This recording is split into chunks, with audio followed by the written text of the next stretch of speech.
Nashville and Saskatoon says, everyone's saying if Nichols was in, they'd have won. If Harris was in, they'd have won. This is the Labor Day Classic.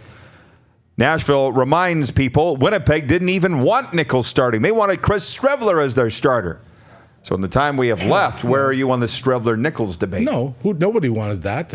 Anybody who knows football didn't want that. There's that basement-dwelling internet guys that were saying they want Strevler, when Matt Nichols is breaking records and the team is 8-2, or 7-2 at the time when he went down to injury.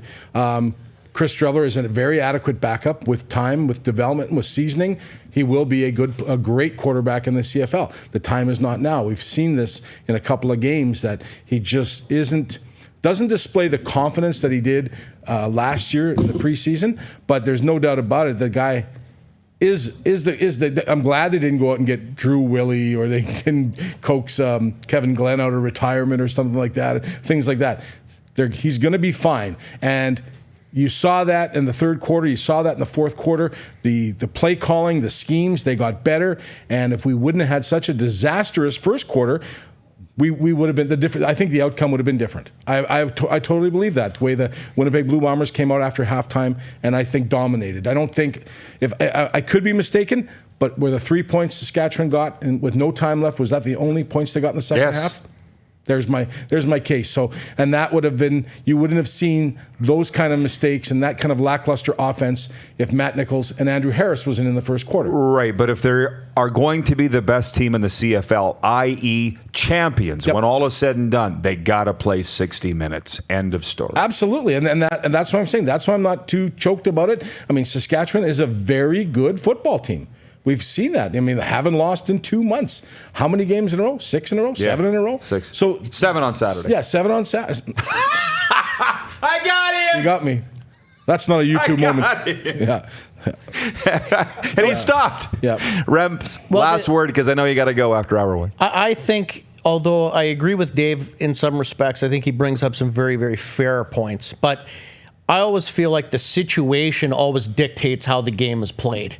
So if it would have been, let's just hypothetically say it would have been either a tie game or even let's just say the Bombers were up by 3 at the half. The Riders' offense would have went into that half with a different mindset. They would have attacked in a completely different way. And one of the things that I think the Riders' offense needs to start doing is when they have leads, they have to still play like you're from behind.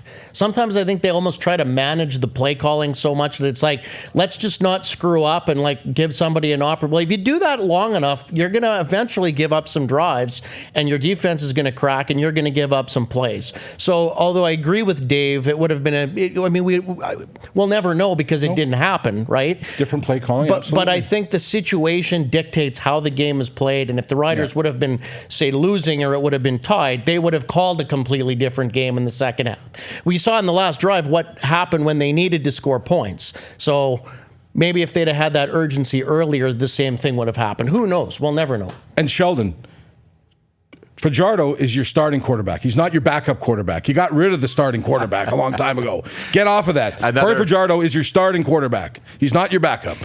Always a fun debate around here. I know. You're watching Rod Pedersen On Demand. For more of The Rod Pedersen Show, visit rodpedersen.com or follow Rod Pedersen on social media.